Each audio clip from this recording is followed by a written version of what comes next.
Hey guys, what's up?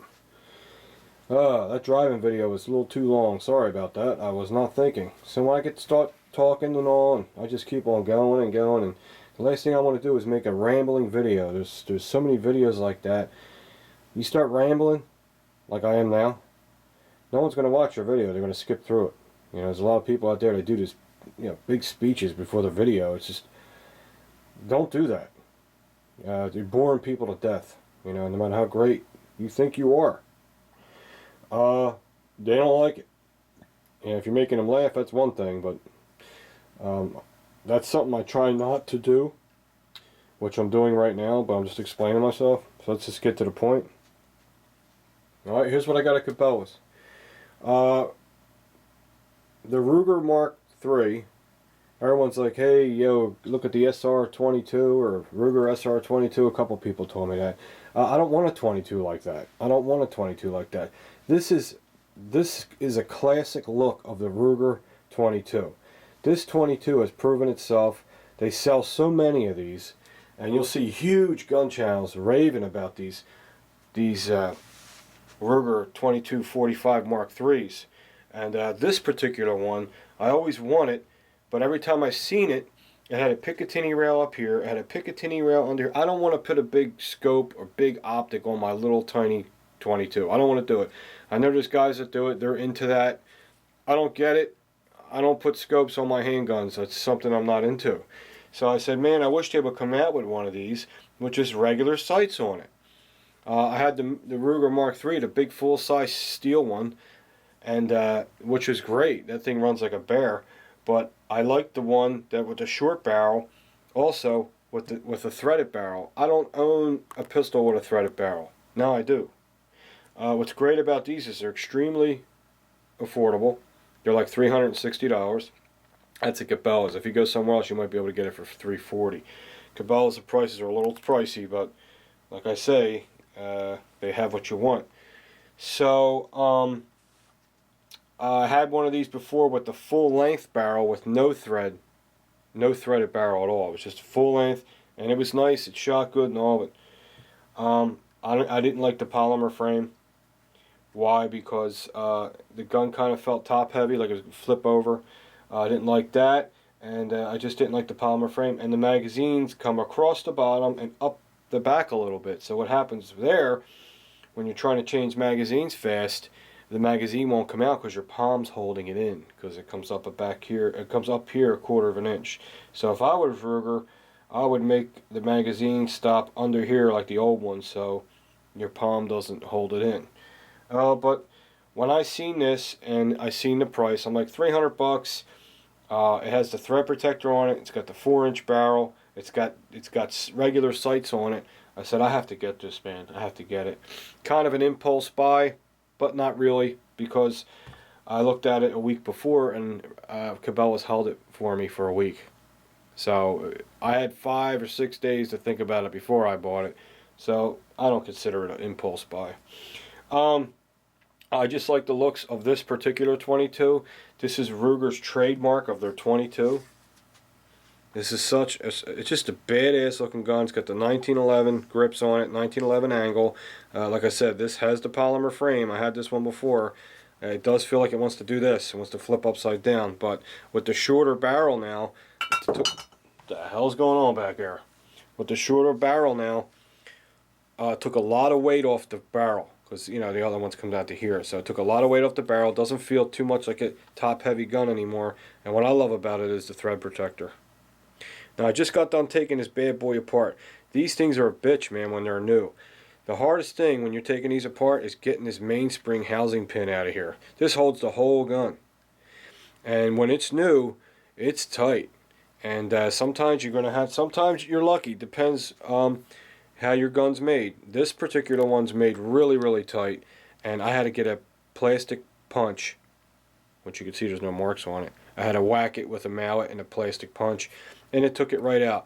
Vice versa, putting it back in, I had to tap it with a mallet to get it back in. It's a tricky gun to disassemble and reassemble. But once this breaks in, and I get a couple hundred rounds to it, and I get it apart a couple times and loosen it up and all, I'm going to do an updated version of field stripping this and putting it back together. Before we muzzle sweep yourself for the third time, Pete, you almost blew off your double chin. How about let's pull that slide back and make sure there's nothing in the chamber. Too late. Should have did that to begin with. Sorry. I'm thinking about what I'm going to eat for lunch. These are just so cool looking. It has a unique look. As soon as you see it, you know it's the classic Ruger 22. This is the classic Ruger 22. I love it. It's very James Bondish, 1911-ish now. I love the black, flat, dull finish they got now. My other one has the glossy finish. That's cool, but this is more tactical looking. It's more classy looking. I just like the look. It feels better in my hand because the barrel's shorter, and it's not going to affect accuracy. I mean, the barrel was only, the other one was only this much longer. If you're a good shot, you'll shoot just as good with this one too. And also with the polymer frame is you have a different slide release. The steel frame, the slide release is like kind of like a let me see, what's it like? Kind of like a Glock. It's up here a little tab. You know what I mean? But this one has this big slotted switch here for the slide release. I'll show you if I can do it left-handed. See? And then this is your slide release. I don't like to slam it home without a round in the chamber, but I'll do it this time. I'll do it this time. Alright, I won't do it this time. I'll do it this time. I won't do it that time either. What the fuck am I doing? Sorry, arthritis, guys. See? It's really, really new. This gun's really fucking stiff. This is the stiffest Mark III I ever got. Damn. There it goes. You gotta really push it hard. It just needs some breaking in. You shouldn't slam it home, though, without a round in the chamber. You can dry fire these. Okay? They're designed to be dry fired. They have a firing pin block. They are designed to be dry fired because when you take them down, you have to dry fire it. It's one of the steps. Alright? You want to take a closer look at the threaded barrel. And it easily comes right off. You just unscrew it. Really nice machined. It's not rocking back and forth. It's square all the way out. That tells you good machine work. Good machine work.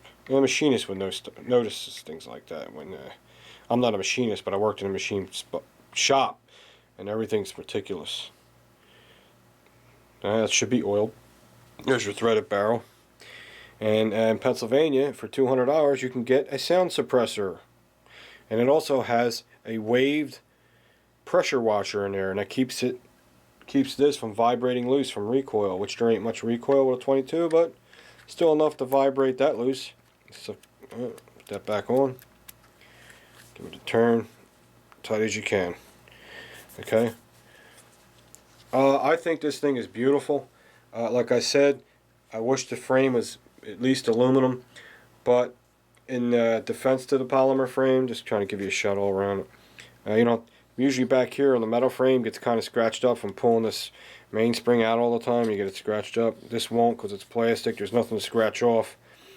The color goes through. It's all the way black, right? These are so accurate. Trust me when I tell you.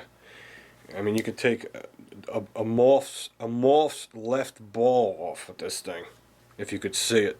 You know what I'm saying? There's your sight picture. And like I said, this is the first time I seen one with regular sights on it. Now, what's good about Ruger is I know there's no dots on the sights. I'm going to leave the rear sight alone. I'm probably going to change the front sight. I'm going to put some kind of high fluorescent, some red dot on there. I could paint it with nail polish. Could do that, but I'm going to see if they sell one with a dot on it. Very easy to take off. Just a screw, and it comes right off, and you can replace the sight. And when I do it, we'll do a video on it. I just broke the whole gun down. Man, was it a bitch.